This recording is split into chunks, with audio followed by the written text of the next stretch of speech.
One wrong move, and everything he had built, the house, the job, the life he was slowly stitching back together, could vanish before sunrise. Tobias Grant checked his phone again. 11:47 p.m. His son was home with a neighbor, probably already asleep, and Tobias was still standing in the parking garage of the Meridian Hotel, keys in hand, watching his colleague slumped against the passenger door of his car. He hadn't planned any of this.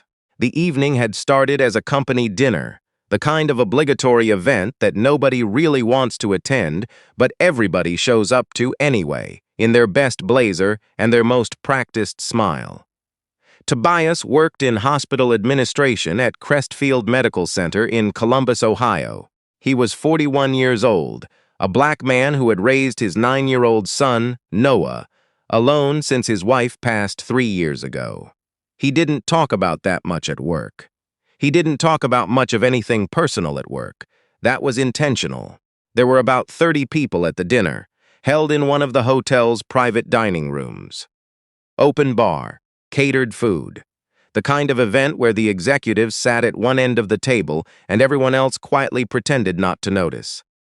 His supervisor, Dr. Kathleen Marsh, sat at the far end, laughing loudly at something the VP of Operations had said. She was the chief of hospital administration, his direct boss, technically his boss's boss, and she carried that title the way some people carry expensive luggage. Visibly, always, Tobias had one drink. He always had one drink at these things. Then he found a seat near the middle of the table, made polite conversation with a few colleagues, and waited for a reasonable hour to excuse himself. Around 9:30, he noticed Dr. Marsh at the bar again. She'd been there most of the evening. He noticed because it was impossible not to. She was the loudest person in the room, and then, gradually, she wasn't. Around 10, she'd gone quiet. By 10:30, when most of the senior staff had already slipped out, she was sitting alone at a corner table, eyes unfocused, glass empty. The other managers had already left. The VP of Operations had said his goodbyes an hour ago. 2 directors had vanished shortly after dessert, and the remaining junior staff were gathered near the exit, coats on, pretending not to see what Tobias could see clearly. Their chief of administration was not okay. He stood there for a moment, doing the math. He knew exactly how this could go wrong. He knew it the way black men in professional spaces always know, not from paranoia, but from a long and honest study of how the world actually works. He didn't have the margin for misunderstanding. He didn't have the cushion of automatic good faith. One wrong read of the situation, one panicked phone call from the wrong person, one morning where she woke up and didn't remember how she got somewhere. And the story that followed would not be written by him, but she was sitting there alone. He walked over slowly. "Dr. Marsh," he said, keeping his voice even professional. "Can I help you get home?" She looked up at him. Her eyes took a moment to focus. "Tobias," she said, like she was testing whether she remembered his name. "Yes, ma'am. I drove here." She looked around vaguely, as if searching for her car. "I know, but I don't think you should drive right now." He kept his voice neutral. No judgment, no alarm, just the facts. She nodded slowly. Then she said, "My husband's out of town." He stood very still. "Is there someone else I can call? A friend? A family member?" She shook her head, and the movement seemed to take something out of her. He thought about calling a ride share and putting her in a cab alone. He almost did, but she had no idea where she'd put her phone. Her purse strap had slipped off her shoulder twice in the 2 minutes he'd been standing there. And the only person who had stayed late enough to see any of this was him. If something happened to her alone in an Uber, if she gave the wrong address, if she couldn't get into her house, if she fell, that would also be on him, in the way that things in parking garages at midnight tend to attach themselves to the last person seen nearby. "Okay," he said quietly, more to himself than to her. "Okay." He found her purse under the table. He texted his neighbor, Mrs. Paulette, to let her know he'd be a little later than expected. Then he helped Dr. Marsh to his car, keeping a full arm's distance, moving slowly, saying her name clearly so she always knew exactly where she was and who was with her. In the car, she asked him his name again. He told her. She apologized. He said there was nothing to apologize for, and he meant it. He didn't know her home address. Her phone was locked. He drove to his own house because it was 12 minutes away, and he didn't have another option he could live with.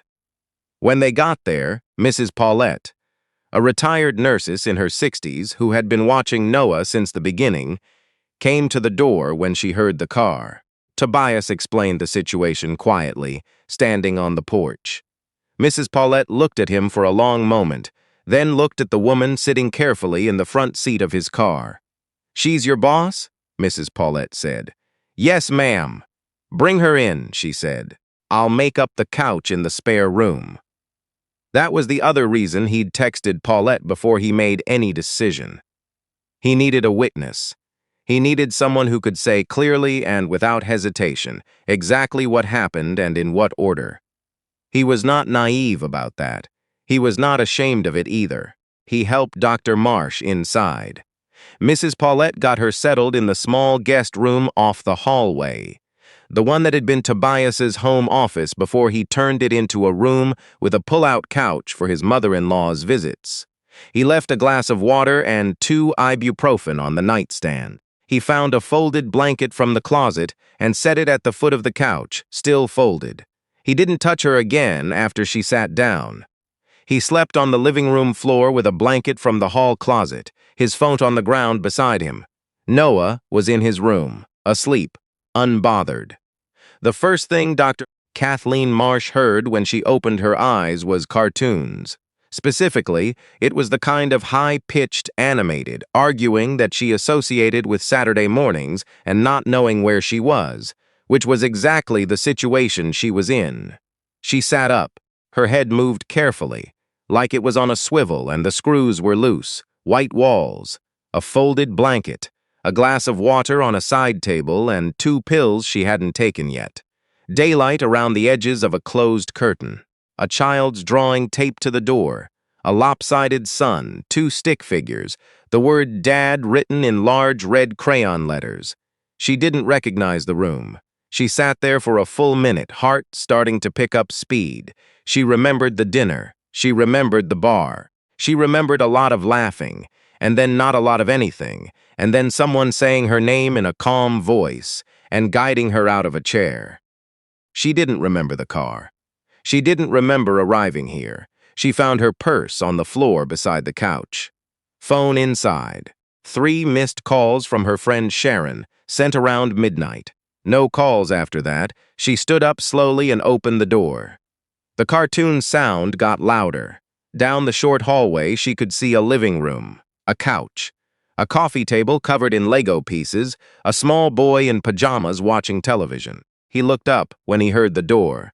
"Hi," he said, with the complete lack of self-consciousness that only children possess. "Are you sick? My dad made oatmeal.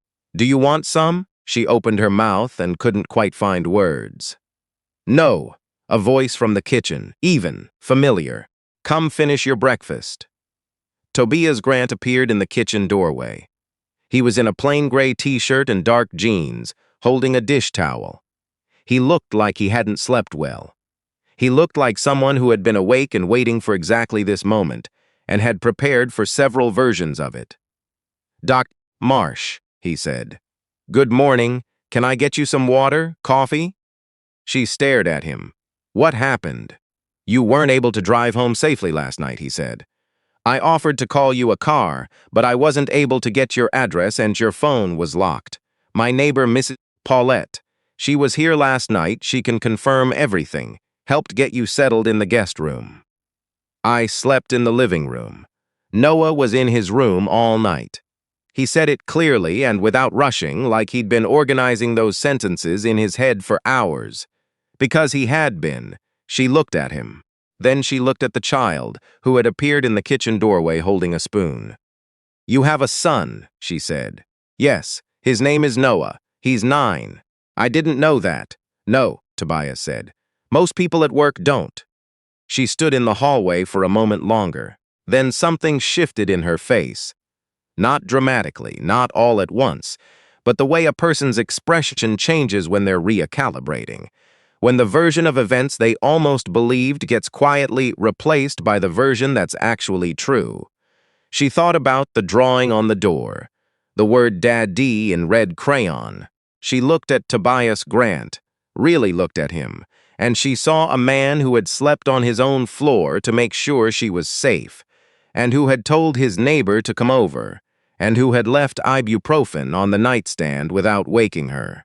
She saw a man who was standing straight and calm and professional in his own kitchen at 7 in the morning in a gray t-shirt because he understood exactly how much was at stake. "You have Mrs. Paulette's number?" she asked quietly. "Yes," he said. "I can give it to you." She nodded once. She sat down at his kitchen table. Noah climbed back onto his chair and went back to his oatmeal with the focused attention of a child who has already decided the strange lady is fine. Tobias poured her a cup of coffee and set it in front of her without a word. Later, he drove her back to the hotel to get her car. The ride took 11 minutes. Neither of them talked much. At one point, she said, "I'm sorry," and he said, "You don't have to apologize." And she said, "Yes, I do," and he didn't argue. When she got out of the car, she turned back once. "You didn't have to do this," she said. He looked at her steadily. "I know," he said. "That's the part that matters." She didn't say anything else. She just nodded. That Monday, Tobias walked into Crestfield Medical Center the way he always did. Badge in, coffee in hand, early enough to settle into his desk before the hallways filled. He had gone over the weekend 100 times in his head. He had drafted and deleted a formal incident report 3 times. He had called Mrs. Paulette on Sunday just to hear her calm voice confirm that yes, she remembered everything, yes, she was happy to say so to anyone who asked. He sat at his desk and opened his email. At 8:14 a.m., a new message appeared. The sender was Dr. Kathleen Marsh. The subject line said, "Thank you." He opened it. It was short. "Tobias, I want to properly acknowledge what you did Friday night. I've spoken with HR this morning to document my account of events. I also want you to know that I called Mrs. Paulette yesterday. She was very kind. I'm grateful." K. Marshy read it twice. He leaned back in his chair. He thought about Noah, who had asked him that morning why the lady at breakfast looked scared when she first woke up. He'd said, sometimes people are confused when they're in a new place. And Noah had thought about it seriously and said, "Oh, like when I slept at Tyler's house and forgot where the bathroom was." And Tobias had laughed, the first real laugh he'd had in a few days, and said, exactly like that. He thought about what had told himself in that parking garage at midnight, doing the math. He thought about all the ways it could have gone differently. About the quiet, specific fear that had sat in his chest the whole weekend. Not from guilt, because he had done nothing wrong, but from the knowledge that doing nothing wrong is sometimes not enough. He thought about the ibuprofen on the nightstand, the folded blanket, the dish towel in his hand when she opened the door. He hadn't done those things to be a hero. He didn't feel like a hero. He'd done them because his son was 10 feet away, and Noah was always watching, even when he was asleep, even when he didn't know it. And Tobias had decided a long time ago that the man his son saw had to be the same as the man he actually was. No gaps, no shortcuts, no moments where he'd look back and wonder who he'd been when nobody was looking. The email from Dr. Marsh sat in his inbox. He didn't forward it to anyone. He didn't screenshot it. He saved it to a folder he labeled simply documentation, the way careful people do. Not out of distrust, but out of the kind of discipline that comes from knowing the world doesn't always reward good judgment, and that sometimes you have to protect the truth yourself. There's a version of this story where Tobias Grant does the thing most people would tell him was smart. He calls a ride share, puts his boss in the back seat, gives the driver $20 to make sure she gets inside, and goes home. Clean, simple, documented by absolutely nothing except the decision itself. Maybe that would have been fine. Or maybe she gives a wrong address and ends up somewhere she doesn't recognize. Maybe she can't get into her house and sits on the front steps until morning. Maybe something else happens, the kind of thing that doesn't get a second thought when it happens to some people, and gets a whole other kind of story when it happens to others. He didn't know. He couldn't know. That's the part nobody talks about when they talk about risk. They talk about what you stand to lose if you help. They don't talk about what happens to the person who needed help and didn't get it.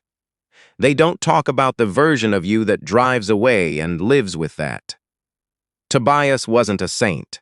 He was a man who had a 9-year-old son and a neighbor he trusted, and a guest room with a pull-out couch and enough presence of mind at midnight in a parking garage to understand that the right thing and the safe thing are not always enemies. Sometimes, if you're careful enough and honest enough and you document everything, they're the same thing. Sometimes they're not. And you do it anyway. Because your son is watching. Even when he's asleep. Even when he's 1,000 miles away or all grown up or not there at all yet. Some version of him is always watching. And that version of him will inherit whoever you decide to be in the moments that nobody else will ever see.